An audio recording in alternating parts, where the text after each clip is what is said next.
So Motorcycles showcase the Renegade Thor in this Auto Expo, and it's really impressive. It's India's first, or probably the world's first, electric cruiser.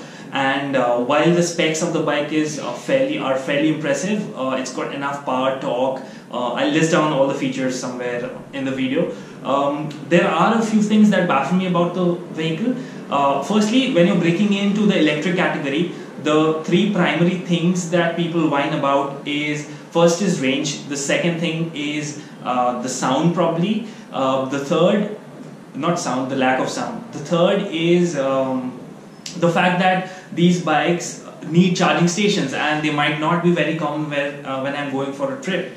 So why pick a cruiser? Would it not make more sense if it was a street fighter, because then you're within town, right?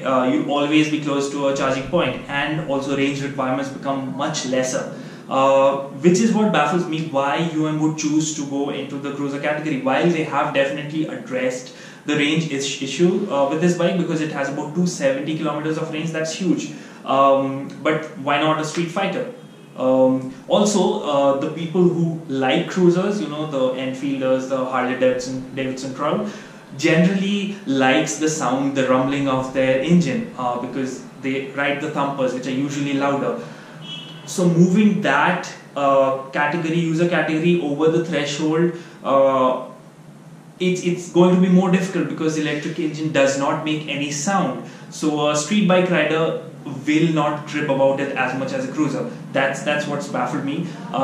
Firstly, the second thing that was intriguing is that they've launched this bike at about 9.9 lakhs, I think, and they've said they would be localizing a lot of production and assembly, and the price would go down to 4.9 in 2020.